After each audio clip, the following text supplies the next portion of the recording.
Hello friends, welcome to defence matrix. तो जैसा कि हम जानते हैं, अमेरिका द्वारा $450 मिलियन का एक पैकेज जो है वो पाकिस्तान को प्रोवाइड किया जाएगा उनके F-16 को सस्टेन कराने के लिए। तो यहाँ पर अमेरिका द्वारा पूरी क्लैरिटी रखी गई है कि ये खाली सस्टेनमेंट प्रोग्राम है। इसके अंतर्गत खाली स्पेयर सप्लाई होगी, कुछ माइनर सॉफ्टवेयर अपग्रेड्स होंगे, साथ ही साथ एयरफ्रेम को फ्लाइट वर्दी रखने के लिए कुछ मरम्मत जो है वो करी जाएगी। तो ये पैकेज जो है वो $450 मिलियन का है और ये हेल्प करेगा पाकिस्तान के F-16 को आने वाले कुछ सालों तक फ्लाई कराने में। लेकिन ये चीज़ भी हम यहाँ पर क्लियर कर दें कि किसी भी प्रकार का कोई अपग्रेड यहाँ पर ऑफर नहीं किया गया है, तो कैपेबिलिटी वाइज ये फ्यूचर के लिए तैयार रहेगा, इसके चांसेस जो है वो कम नज़र आ रहे हैं। तो यहाँ पर इस चीज़ को लेकर जो रिएक्शन है इंडिया की साइड से वो आना स्वाभाविक था और ये चीज़ क्लियरली हमारे डिफेंस मिनिस्टर ने अपने अमेरिकन काउंटर पार्ट को कन्वे करी। इंडिया में कुछ यहाँ पर ओवर रिएक्शन भी आए, जहाँ पर कुछ लोगों का ये मानना था कि ये खाली सस्टेनमेंट प्रोग्राम नहीं है, इसके अंतर्गत अमेरिका द्वारा पाकिस्तान के जो F-16 हैं उनको अपग्रेड भी किया जाएगा। तो ये चीज़ हम आपको बता दें कि पाकिस्तान के पास करीबन 80 के आसपास F-16 हैं, जिसमें से कुछ F-16 जो हैं वो काफ़ी ज़्यादा पुराने हैं। तो इनको मॉडर्न स्टैंडर्ड में अपग्रेड करना इतना चीप नहीं होगा और $450 मिलियन में ये बिल्कुल भी पॉसिबल नहीं है कि आप 80 एयरक्राफ्ट को मॉडर्न स्टैंडर्ड में अपग्रेड कर पाएँ। ये अमाउंट बेयरली आपके फाइटर एयरक्राफ्ट को फंक्शनल रखेगी। तो यहाँ पर हमें बहुत ज़्यादा सोच विचार करने की ज़रूरत नहीं है। बाकी एक काफ़ी इंपॉर्टेंट अपडेट जो है वो निकल कर आया है, जिसको हम डिस्कस करेंगे एक छोटे से मैसेज के बाद। तो अनअकैडमी का जो अनलॉक 20 ऑफर है वो आज ही ख़त्म हो रहा है, जिसके अंतर्गत आपको हमारा रेफरल कोड मैट्रिक्स 10 यूज़ करने पर सीधे 20% डिस्काउंट मिलता है अनअकैडमी के डिफरेंट कोर्सेज पर, चाहे वो NDA का हो, CDS का हो, FCAT का हो, CAPF का हो, SSB का हो या फिर अग्निपथ का ही क्यों ना हो। तो 20% ऑफ के बाद जो प्राइसिंग होगी वो आप अपनी स्क्रीन पर देख सकते हैं और जो इंपॉर्टेंट लिंक्स हैं वो सारे आपको डिस्क्रिप्शन में मिल जाएंगे। साथ ही साथ ये चीज़ हम आपको बता दें कि अनअकैडमी के बैच कोर्सेज जो हैं वो भी चल रहे हैं, जिसमें NDA को लेकर कमांडो 4.0 के अंतर्गत डिटेल बैच कोर्स चलाया जा रहा है, जो कि सितंबर 8 से ही चालू है और फरवरी 28 तक चलेगा। वहीं पर CDS के लिए प्रारंभ CDS 1 के नाम से डिटेल बैच कोर्स सितंबर 8 से चल रहा है। बाकी एयरफोर्स, नेवी और इंडियन कोस्ट गार्ड के लिए जो कंप्लीट बैच कोर्स है वो शौर्य के नाम से सितंबर 8 से चल रहा है और FCAT के लिए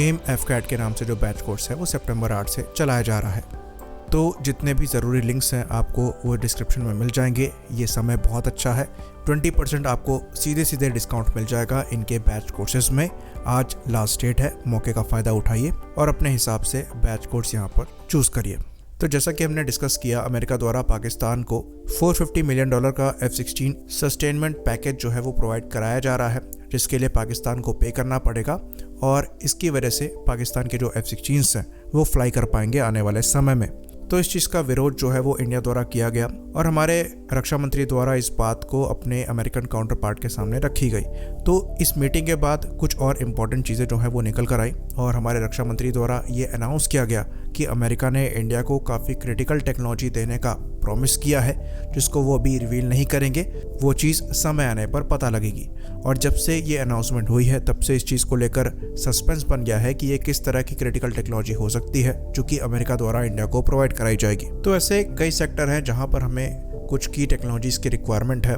जैसे कि जेट इंजन हो गया, न्यूक्लियर सबमरीन टेक हो गया, इलेक्ट्रोमैग्नेटिक एयरक्राफ्ट लॉन्चिंग सिस्टम हो गया, यहाँ तक कि जो इनके 5th जनरेशन फाइटर में एडवांस सेंसर्स लगे हैं उनकी भी टेक्नोलॉजी जो है वो काफ़ी ज़्यादा इंपॉर्टेंट है, जैसे कि F-35 का डिस्ट्रीब्यूटेड अपार्चर सिस्टम और इलेक्ट्रो ऑप्टिकल टारगेटिंग सेंसर। तो ये कुछ ऐसी की टेक्नोलॉजीज़ हैं जिनकी कमी हमारे पास है और अगर ये हमें मिल जाती हैं तो डेफिनेटली हमारे फ्यूचर प्रोजेक्ट्स में ये काफ़ी ज़्यादा मददगार साबित होंगी। तो अगर यहाँ पर अमेरिका द्वारा इंडिया को जेट इंजन टेक्नोलॉजी दी जाती है, जो कि फिलहाल के लिए एक हाइपोथेटिकल सिचुएशन है, क्योंकि इसके बहुत कम चांसेस हैं कि अमेरिका द्वारा ये क्रिटिकल टेक्नोलॉजी इंडिया को ट्रांसफ़र करी जाएगी, लेकिन अगर ऐसा किया जाता है तो ये हमारे लिए बहुत ज़्यादा बेनिफिशियल हो सकता है और हमारे फ्यूचर प्लेटफॉर्म में इसके चांसेस हो सकते हैं कि जनरल इलेक्ट्रिक के F414 इंजन का ही कोई वेरिएंट जो है वो हमारे एयरक्राफ्ट में फ्यूचर में यूज़ किया जाए, क्योंकि इनके इंजन्स जो है वो अराउंड हम 400 to 500 के आसपास यूज़ करेंगे, क्योंकि ये हमारे तेजस में भी हैं, तेजस मार्क 1A में भी होंगे, तेजस मार्क 2 में भी होंगे, आमका में भी होंगे, यहाँ तक कि नेवी के TDBF फाइटर में भी होंगे। तो अगर हम इतने लार्ज स्केल में इनके इंजन को यूज़ कर रहे हैं तो अगर ये टेक्नोलॉजी ट्रांसफ़र करते हैं तो ये हमारे लिए काफ़ी ज़्यादा बेनिफिशियल हो सकता है और हम इनके इंजन्स को सस्टेन कर पाएंगे और इन फाइटर में जो इंडिजनाइजेशन का परसेंटेज है वो भी हम इंक्रीज़ कर पाएंगे। तो ये लॉन्ग टर्म में हमारे लिए काफ़ी ज़्यादा बेनिफिशियल हो सकता है। बाकी जो की टेक्नोलॉजीज़ हैं जिसमें हम न्यूक्लियर टेक की बात कर लें तो यहाँ पर हम रिएक्टर को लेकर लो एनरिच्ड यूरेनियम रिएक्टर्स जो हैं वो बना सकते हैं, जिस पर यूएस द्वारा भी काम किया जा रहा है, जो कि हमारे फ्यूचर की न्यूक्लियर अटैक सबमरीन्स में लगाए जा सकते हैं और हमारे लिए काफ़ी ज़्यादा यूजफुल साबित हो सकते हैं। बाकी एक और जो इम्पोर्टेंट फील्ड है जिसमें स्वार्म ड्रोन्स और मैन अनमैन टीमिंग सिस्टम की बात कर ले तो इस फील्ड में हम पहले से ही यूएस के साथ मिलकर काम कर रहे हैं और जो न्यू स्पेस का कैट्स सिस्टम है वो यूएस के साथ कोलैबोरेशन में ही बनाया जा रहा है। बाकी हाइपरसोनिक वेपन्स भी एक सेक्टर हो सकता है, लेकिन ये कुछ ऐसी क्रिटिकल फील्ड है जिसमें इंडिया और यूएस के कोलैबोरेशन के चांसेस जो है वो कम ही नज़र आते हैं। तो ये एक काफ़ी इंटरेस्टिंग डिबेट जो है वो अब चालू हो गई है और यहाँ पर इसका अंदाज़ा लगा पाना कि कौन सी फील्ड में यूएस द्वारा हमें की टेक्नोलॉजी प्रोवाइड कराई जाएगी ये काफ़ी मुश्किल है। बाकी एक चीज़ जो क्लियर है वो ये है कि कुछ की वेपन्स जो हैं वो ज़रूर अमेरिका द्वारा इंडिया को प्रोवाइड कराए जाएंगे, जिसके अंतर्गत कुछ रिपोर्ट्स ऐसी आ रही हैं कि यूएस द्वारा उनकी advance air to ground weapons और एयर टू एयर मिसाइल्स जो हैं वो इंडिया को प्रोवाइड कराई जा सकती हैं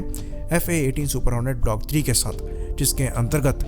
AGM-154 joint stand of weapon यानी कि JSOW जो कि एक ग्लाइड बॉम्ब है और 130 किलोमीटर तक टारगेट को डिस्ट्रॉय कर सकता है और स्टेल्दी कैरेक्टर का है, एक ये ऑफर में है। साथ ही साथ यहाँ पर AGM-158B joint air to surface stand off missile भी है जो कि 500 किलोमीटर के ऊपर टारगेट को डिस्ट्रॉय कर सकती है। ये भी एक ऑप्शन जो है वो यहाँ पर रखा गया है।